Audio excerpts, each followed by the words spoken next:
শেষমেশ রাষ্ট্রদ্রোহিতার মামলায় ফেসে গেছেন ডক্টর ইউনূস। এইদিকে সেনাপ্রধানের নির্দেশে তাকে গ্রেপ্তার করা হচ্ছে। বিস্তারিত জানতে ভিডিওগুলো দেখতে থাকুন। সাবেক প্রধান উপদেষ্টা প্রফেসর ইউনূসের বিরুদ্ধে রাষ্ট্রদ্রোহ মামলা হতে চলেছে। ভয়ঙ্কর এই তথ্যটা এসেছে। তবে কি সত্যি সত্যি মুদ্রার অপোজিট পৃষ্ঠা দেখতে চলেছেন সাবেক প্রধান উপদেষ্টা এবং নোবেলজয়ী প্রফেসর ইউনূস? রাষ্ট্রপতির পদটা শূন্য হয়ে যাক, শূন্য হয়ে গেলে চরম একটা সাংবিধানিক সংকট। সেই সংকটে একেবারে তখন একটা ভিন্ন রাজনৈতিক কাঠামো সামনে আসবে, যেটা বলা হচ্ছিল বারবার জাতীয় সরকার অথবা বিপ্লবী সরকার করা। বাংলাদেশে 5 আগস্টের পর একটা প্রজন্মকে পুরোপুরি ধ্বংসের দিকে ঠেলে দিয়েছে ডক্টর ইউনূস। ইউনূসের অবৈধ সরকার এই কাজটি করেছিল কারণ শেখ হাসিনাকে ফাঁসি দেওয়ার জন্য জামায়াতের কোনো নেতা ছাড়া আর কাউকে দিয়ে হয়তো। দর্শক, আরেকটি নতুন নিউজে আপনাকে স্বাগতম। দর্শক, বাংলাদেশে বিদ্যমান রাজনৈতিক প্রেক্ষাপট নিয়ে আরেকটি নতুন নিউজ নিয়ে আপনাদের সামনে হাজির হয়েছি। দর্শক, যার বিশেষ অংশ ইতিমধ্যেই আপনারা দেখেছেন, দেখে বুঝতে পেরেছেন ভিডিওটি কতটা গুরুত্বপূর্ণ হতে চলেছে। তাই দর্শক, না টেনে সম্পূর্ণ ভিডিওটি দেখার অনুরোধ রইল। যারা এখনো চ্যানেলটি সাবস্ক্রাইব করেননি, দ্রুত চ্যানেলটি সাবস্ক্রাইব করে পাশে থাকা বেল আইকনটি বাজিয়ে দিন। দর্শক, চলুন কথা না বাড়িয়ে ভিডিওটিতে একটি লাইক দিয়ে ভিডিওর অংশগুলো দেখে আসি। যোগ আসতে পারে সেই আলোচনা গতকালকেই যখন করছিলাম, তখন রাতে খবর তৈরি হয়েছে সাবেক প্রধান উপদেষ্টা প্রফেসর ইউনূসের বিরুদ্ধে রাষ্ট্রদ্রোহ মামলা হতে চলেছে। ভয়ঙ্কর এই তথ্যটা এসেছে। তবে কি সত্যি সত্যি মুদ্রার অপোজিট পৃষ্ঠা দেখতে চলেছেন সাবেক প্রধান উপদেষ্টা এবং নোবেলজয়ী প্রফেসর ইউনূস? কে করবেন এই রাষ্ট্রদ্রোহ মামলা? সেই মামলা আদালতে গেলে কি অবস্থা দাঁড়াবে? পরিবর্তিত প্রেক্ষাপটে কোন দিকে যাবে পরিস্থিতি? প্রফেসর ইউনূস এখনও দেশে রয়েছেন, তিনি কি আদৌ দেশে থাকবেন? তাহলে অনেকগুলো প্রশ্ন সামনে এসেছে। চলুন একটু জেনে দেখি কে করবেন রাষ্ট্রদ্রোহ মামলা, তার ফলে কি পরিস্থিতি হতে চলেছে। থাকবেন পলিটিক্স টিভির নিয়মিত আয়োজনে।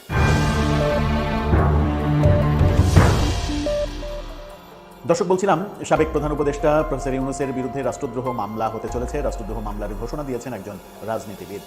এই তথ্যটা নিশ্চিত করছে দৈনিক কালের কণ্ঠ, এবং আমরাও সেই সোর্স অনুযায়ী খোঁজ নিয়ে দেখেছি যে একটি অনলাইন প্ল্যাটফর্মের অনুষ্ঠানে এই বক্তব্য দিয়েছেন একজন রাজনীতিবিদ। কি বলছে কালের কণ্ঠ? কালের কণ্ঠের শিরোনামটা দেখে নিন। সেখানে বলা হচ্ছে ডক্টর ইউনূসের বিরুদ্ধে রাষ্ট্রদ্রোহের মামলা করার ঘোষণা। কে দিলেন?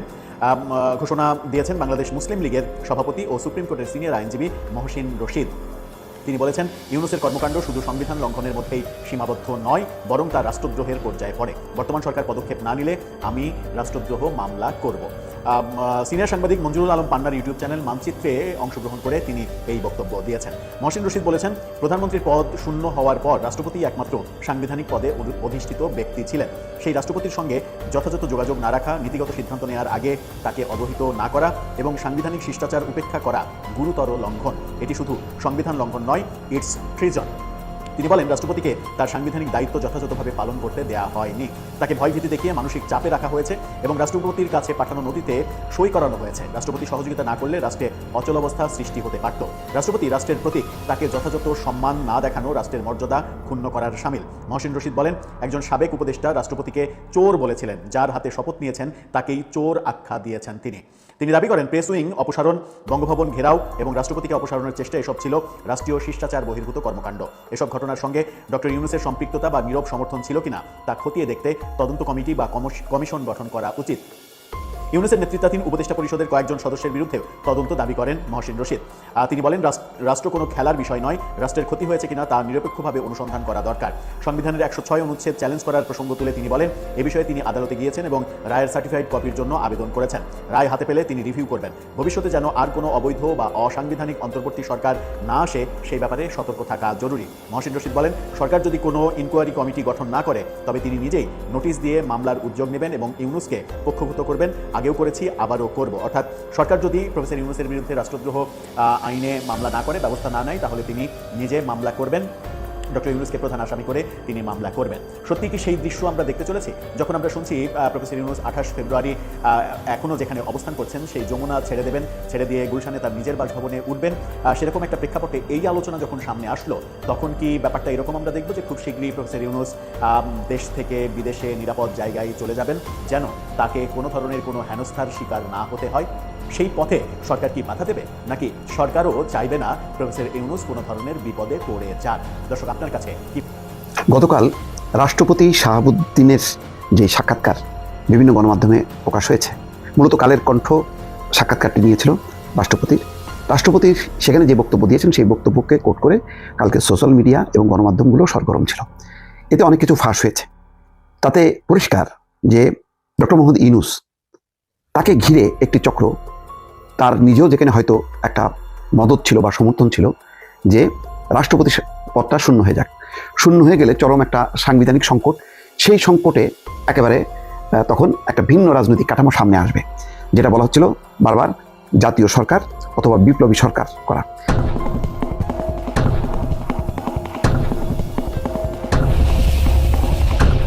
এর উদ্দেশ্য ছিল যাতে নির্বাচন হলেই বিএনপি ক্ষমতায় আসবে সেটা ঠেকানো, এবং অরাজনৈতিক কিছু ব্যক্তি এবং অনুল্লেখযোগ্য কিছু দল তারা যাতে চিরস্থায়ীভাবে ক্ষমতায় থাকতে পারে বা লম্বা সময় ধরে ডক্টর মোহাম্মদ ইউনূসকে ভর করে বা সামনে রেখে তারা যাতে ক্ষমতায় থাকতে পারে।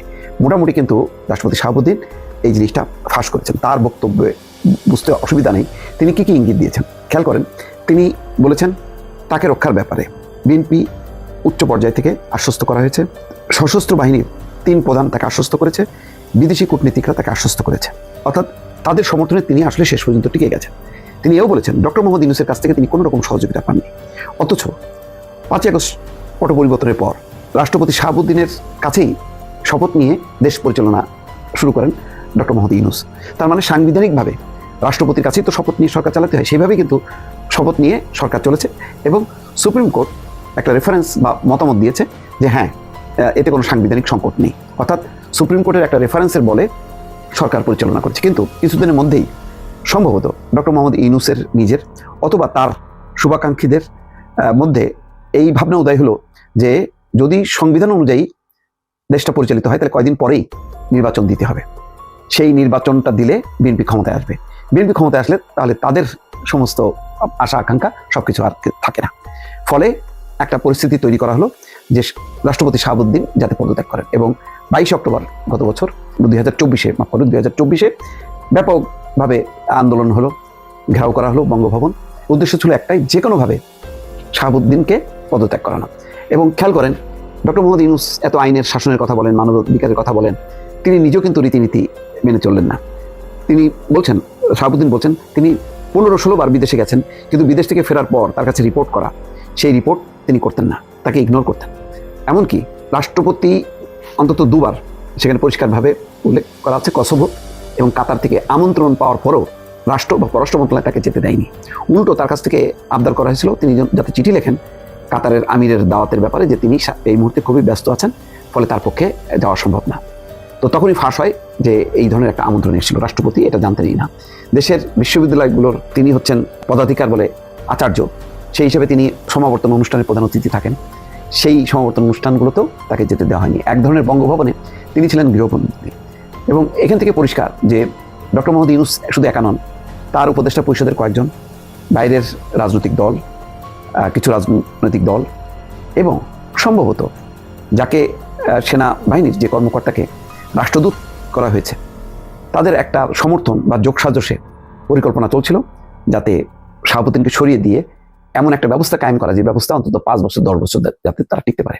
এটা বলা যায় যে একটা অভ্যুত্থানের পর আরেকটা পাল্টা অভ্যুত্থানের একটা প্রচেষ্টা, যেই প্রচেষ্টা আসলে ব্যর্থ করে দিয়েছে বিএনপি। বিএনপি একদম খুব কঠিনভাবে বলেছে, শুধু বলেনি, তারা নজরুল ইসলাম খান তার নেতৃত্বে তিনি সহ একটা টিম ডক্টর মোহাম্মদ ইউনূসের সঙ্গে দেখা করেছেন এবং বলেছেন যে রাষ্ট্রপতিকে সরানোর মধ্য দিয়ে যাতে সাংবিধানিক সংকট তৈরি না হয় এ ব্যাপারে তিনি যাতে খেয়াল রাখেন। তার মানে আসলে তাকেই দায়িত্ব দেওয়া হয়েছে, কারণ তাদের সন্দেহ যে এখানে ডক্টর মোহাম্মদ ইউনূসের একটা ইন্ধন আছে। এছাড়া একাধিকবার তারা পরিষ্কারভাবে বলেছে যে এই মুহূর্তে যদি রাষ্ট্রপতিকে সরিয়ে দেওয়া হয় তাহলে গুরুতর সাংবিধানিক সংকট তৈরি হতে পারে, এতে যে কোনো একটি পক্ষ ক্ষমতা দখল করতে পারে। ফলে বিএনপি শুরু থেকে এটার বিপক্ষে ছিল। বিএনপির লক্ষ্য ছিল, যেহেতু সংবিধানের আওতায় শপথ নিয়েছেন ডক্টর মোহাম্মদ ইউনূস, সুতরাং সংবিধান অনুযায়ী যেহেতু সরকার নেই, আগের সরকার নেই, দ্রুত যাতে একটা নির্বাচন দেওয়া হোক। কারণ বিএনপির কাছে পরিষ্কার, তাদের যে ভিত্তি জনসমর্থন, তাতে যত আগে নির্বাচন হবে তত দ্রুত তারা ক্ষমতায় আসতে পারবে এবং সাংবিধানিকভাবেই তারা এগোতে চেয়েছে যাতে সংকটের সমাধান না হয়। তখন সাথে সাথে বিএনপিকে ব্লেম করা হলো যে তারা ক্ষমতা লোভী, তারা ক্ষমতায় আসতে চায়, তারা শেখ হাসিনার মতন স্বৈরশাসন কায়েম করতে চান। সুতরাং সামনে নিয়ে আসা হলো সংস্কার। এই সংস্কার মূল একদিকে, অন্যদিকে বারে চেষ্টা করা হয়েছে শাহাবুদ্দিনকে যাতে পদত্যাগ করানো হয় অথবা তাকে সরিয়ে দেওয়া হয়। কিন্তু শাহাবুদ্দিন খুব তার অবস্থানে অটল ছিলেন এবং এই অটল থাকার পেছনে মূল শক্তি ছিল 3টা। একটা হচ্ছে বিএনপির শীর্ষ নেতৃত্ব তাকে সাপোর্ট করেছেন, 2 হচ্ছে সশস্ত্র বাহিনী বিভাগের 3 প্রধানই বলেছে যে আপনি হচ্ছেন রাষ্ট্রের প্রধান এবং আপনি যদি না থাকেন তাহলে আমাদের কারোর অস্তিত্ব থাকে না। ফলে তাদের কাছ থেকে একটা সাপোর্ট এবং শক্তিশালী বিদেশি মিশনগুলো শাহাবুদ্দিন চলে যাক বা অপসারিত হোক, এর মধ্যে দিয়ে একটা সংকট তৈরি হোক, এটা তারা চায়নি। ফলে পরিষ্কার হয়ে গেছে এখন এই ব্যাপারে যদি সরকার তদন্ত করতে চায় তাহলে হয়তো দেখা যাবে বড় ধরনের একটা ষড়যন্ত্র হয়তো আবিষ্কার হয়েছে এবং সেখানে ডক্টর মোহাম্মদ ইউনূস অভিযুক্ত হবারও সম্ভাবনা আছে। কারণ তিনি সংবিধান অনুযায়ী শপথ নিয়েছেন, কিন্তু সাংবিধানিক রীতিনীতি অনুযায়ী যেভাবে সরকার পরিচালনা করা উচিত ছিল তিনি কিন্তু সেটা করেননি। তার মানে রাষ্ট্রপতিকে উপেক্ষা করার মধ্য দিয়ে তিনি কিন্তু পারতপক্ষে সংবিধান লঙ্ঘন করেছেন। ফলে এই বিষয়ে বিএনপি ভবিষ্যতে কোনো কমিশন করবে কিনা বা তদন্ত করবে কিনা এখন কিন্তু সেদিকেই সবার লক্ষ্য। এই সেই ব্যক্তি রাষ্ট্র যাকে শেখ হাসিনা সহ আওয়ামী লীগ নেতাকর্মীদের ফাঁসির নির্দেশ আদালতের মুখ থেকে বের করার জন্য নিয়োগ দিয়েছে। ইউনূসের অবৈধ সরকার এই কাজটি করেছিল কারণ শেখ হাসিনাকে ফাঁসি দেওয়ার জন্য জামায়াতের কোনো নেতা ছাড়া আর কাউকে দিয়ে হয়তো কাজটি করানো সম্ভব ছিল না। আর জামায়াতের সর্বস্তরে সেই পুরনো প্রতিহিংসা, শেখ হাসিনা যুদ্ধাপরাধীদের ফাঁসি কার্যকর করেছেন আর শেখ হাসিনার বাবা জামায়াতকে পরাজিত করে পাকিস্তানিদের তাড়িয়ে মুক্তিযুদ্ধের মাধ্যমে বাংলাদেশকে স্বাধীন করেছেন। কিন্তু এই ট্রাইব্যুনাল থেকে কত কামিয়ে নিয়েছেন এই তথাকথিত আইনজীবী তাজুল ইসলাম? উত্তরটি শুনলে যে কারো চোখ কপালে উঠতে বাধ্য।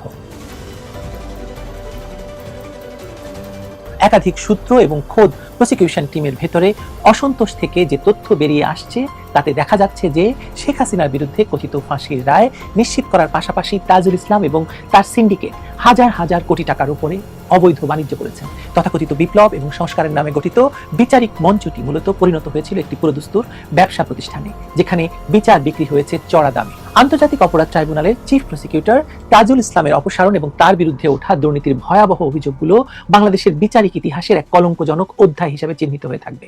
মাত্র কয়েক মাস আগে যে ব্যক্তিকে ন্যায় বিচারের প্রতীক হিসাবে উপস্থাপন করে শেখ হাসিনা সহ সাবেক সরকারের উচ্চপদস্থ কর্মকর্তাদের বিচারের দায়িত্ব দেওয়া হয়েছিল, আজ তার বিরুদ্ধেই সেটেলিং বাণিজ্য, রাজসাক্ষী নাটকের মাধ্যমে কোটি কোটি টাকা হাতিয়ে নেওয়ার অভিযোগ উঠেছে। খোদ প্রসিকিউশন টিমের সদস্য অ্যাডভোকেট BM সুলতান মাহমুদ যে বোমা ফাটিয়েছেন তা প্রমাণ করছে যে এই ট্রাইব্যুনালটি মূলত একটি রাজনৈতিক এজেন্ডা বাস্তবায়নের পাশাপাশি ব্যক্তিগত আখের গোছানোর হাতিয়ারে পরিণত হয়েছিল। সুলতান মাহমুদের অভিযোগ অনুযায়ী তাজুল ইসলামের নেতৃত্বাধীন সিন্ডিকেট চিফ প্রসিকিউটরের চেয়ারকে টাকা আয়ের মেশিনে রূপান্তরিত করেছিল। বিশেষ করে আশুলিয়ায় লাশ পোড়ানোর মতো লোমহর্ষক ঘটনার আসামিদের বাঁচাতে টাকার বিনিময়ে যে জঘন্য খেলার আশ্রয় নেওয়া হয়েছে তা গা শিউরে ওঠার মতো। অভিযোগের তীর সরাসরি বিদ্ধ হয়েছে বা বিদ্ধ করানো হয়েছে তাজুল ইসলাম এবং তার সহযোগী আইনজীবী শিশির মনিরের দিকে। বলা হচ্ছে ধানমন্ডি তদন্ত সংস্থায় বসে তারা সাবেক আইজিপি চৌধুরী আব্দুল্লাহ আল মামুনকে রাজসাক্ষী বা অ্যাপ্রুভার বানানোর নাটক সাজিয়েছিলেন। এর নেপথ্যে ছিল বিশাল অঙ্কের অর্থের লেনদেন। একজন সাবেক পুলিশ প্রধান যার বিরুদ্ধে হত্যা এবং গণহত্যার গুরুতর অভিযোগ রয়েছে তাকে বিচারের কাঠগড়ায় দাঁড় করানোর পরিবর্তে রাজসাক্ষী বানিয়ে লঘুদণ্ড বা দায় মুক্তি দেওয়ার এই প্রক্রিয়া কি শুধু আইনি কৌশল, নাকি এর পেছনে ছিল শত শত কোটি টাকার গোপন সমঝোতা? বলা হচ্ছে 1000 কোটি টাকার লেনদেন হয়েছে। প্রসিকিউটর সুলতান মাহমুদ স্পষ্টভাবে উল্লেখ করেছেন যে আশুলিয়ার লাশ পোড়ানোর মামলার আসামি SI আফজালুল হকের স্ত্রী সন্ধ্যার সময় ভারী ব্যাগ নিয়ে প্রসিকিউটর গাজী MH তামিমের কক্ষে প্রবেশ করেছিলেন। সেই ব্যাগে কি ছিল তা বুঝতে রকেট সায়েন্টিস্ট হওয়ার প্রয়োজন নেই। পরবর্তীতে দেখা গেল সেই SI আফজালুলকে রাজসাক্ষী করা হলো এবং চূড়ান্ত রায়ে তিনি খালাস পেয়ে গেলেন। অর্থাৎ টাকার বিনিময়ে অপরাধীকে নির্দোষ সাজিয়ে ছেড়ে দেওয়া হলো। আর এই পুরো প্রক্রিয়ায় মাস্টারমাইন্ড হিসেবে কাজ করেছে তাজুল সিন্ডিকেট। তার মানে তাজুল সিন্ডিকেট যদি আইজিপি মামুনকে দিয়ে শেখ হাসিনার বিরুদ্ধে সাক্ষী দেওয়ান, রাজসাক্ষী করান এবং সেজন্য টাকাও নিয়ে থাকেন, তাহলে এই পুরো মামলাটা তো আসলে সাজানো এবং ভয়ঙ্করভাবে শুধুমাত্র শেখ হাসিনাকে ফাঁসি দেওয়ার জন্য করা হয়েছিল। তাহলে এই মামলা যদি কখনো চ্যালেঞ্জ হয়, এই মামলাকে চ্যালেঞ্জ করা হবেই। এই মামলা চ্যালেঞ্জ হলে টিকবে না। তার মানে এই পুরো প্রসিকিউশন, পুরো আইসিটি ট্রাইব্যুনাল একটা ভয়াবহ ফার্স নয়? আসলে বিষয়টি আপনি যত ভাববেন ততই আপনাকে আশ্চর্য করবে। বিষয়টি কেবল একজন পুলিশ কর্মকর্তার খালাস পাওয়ার মধ্যে সীমাবদ্ধ নয়, এটি প্রশ্নবিদ্ধ করছে শেখ হাসিনার বিরুদ্ধে দেওয়া ফাঁসির রায়কে। যে ট্রাইব্যুনালের প্রধান প্রসিকিউটর টাকার বিনিময়ে সাক্ষ্য প্রমাণ পাল্টে ফেলতে পারেন, আসামিকে সাক্ষী বানাতে পারেন এবং ভিডিও ফুটেজ গুলি করার নির্দেশদাতা পুলিশ কর্মকর্তাকে আসামি না করে উল্টো সাক্ষী হিসাবে আদালতে হাজির করতে পারেন, সেই ট্রাইব্যুনালের বিশ্বাসযোগ্যতা বলে আর তো কিছু থাকার কথা নয়, তাই না? চানখারপুলের মামলায় SI আশরাফুল গুলি করার নির্দেশ দিচ্ছেন এমন ভিডিও প্রকাশ পাওয়ার পরেও তাকে আসামি না করে সাক্ষী করা হয়েছে। এর মানে পরিষ্কার তাজুল ইসলাম এবং তার সিন্ডিকেট বেছে বেছে তাদেরই টার্গেট করেছে যারা টাকা দিতে অস্বীকার করেছে অথবা যাদের বলির পাঠা বানালে রাজনৈতিক ফায়দা লুটতে সুবিধা হবে তাদেরকে করা হয়েছে। শেখ হাসিনার ক্ষেত্রেও একই ফর্মুলা প্রয়োগ করা হয়েছে। তাকে সর্বোচ্চ দণ্ড দেওয়াটা ছিল তাদের প্রজেক্ট, আর বিনিময়ে তারা হয়তো বিশাল অঙ্কের কন্ট্রাক্ট বাস্তবায়ন করেছে আর সাইড বিজনেস হিসাবে অন্যান্য আসামিদের পরিবারের কাছ থেকে ভয় দেখিয়ে আদায় করেছে 1000 কোটি টাকা। আমি একটি ছোট্ট তথ্য দিয়ে শেষ করব। আমি জানতে পেরেছি যে সেনাবাহিনীর সেনা কর্মকর্তা কর্মকর্তাদের যে বিচার হচ্ছে তাদের পরিবারের কাছে অ্যাভারেজে 400 কোটি টাকা করে দাবি করেছেন তাজুল ইসলাম। 400 কোটি টাকা দেওয়া হলে তাদেরকে মুক্তি দেওয়া হবে বা তাদেরকে ছেড়ে দেওয়া হবে। আমি বলবো না, নাম প্রকাশ করবো না, নাম প্রকাশ করার কোনো কারণ নেই, কিন্তু তিনি সেটা করেছেন। প্রশ্ন হলো তাজুল ইসলামকে সরানোর আসল কারণ কি এটা? আপাত দৃষ্টিতে হয়তো মনে হতে পারে দুর্নীতির অভিযোগে তাকে সরানো হয়েছে, কিন্তু এর গভীরে রয়েছে ক্ষমতার পালাবদলের সমীকরণ। ডক্টর ইউনূসের অবৈধ অন্তর্বর্তীকালীন সরকারের বিদায়ের পর সাজানো নির্বাচনের মাধ্যমে ক্ষমতায় আসা তারেক রহমানের সরকার এখন নিজের মতো করে গুটি সাজাচ্ছে। সুতরাং সব জায়গায় তাজুলের মতো লোকজনকে বাদ দেবে, এটাও স্বাভাবিক। তাজুল ইসলাম ছিলেন জামাত ঘরানার লোক, তাকে ব্যবহার করা হয়েছিল শেখ হাসিনার বিরুদ্ধে রায় বের করে আনার জন্য। সেই মিশন সফল হওয়ার পর এখন তাকে সরিয়ে বসানো হয়েছে। আশা করি না টেনে সম্পূর্ণ ভিডিওটি দেখেছেন, দেখে বুঝতে পেরেছেন কি হতে চলেছে। দর্শক, আপনাদের গুরুত্বপূর্ণ মন্তব্য কমেন্ট সেকশনে দিয়ে যাবেন। পাশাপাশি আমাদের চ্যানেলটি সাবস্ক্রাইব করে পাশে থাকা বেল আইকনটি বাজিয়ে দিন। এতক্ষণ হট নিউজ 24 এর পর্দায় চোখ রাখার জন্য আপনাকে ধন্যবাদ।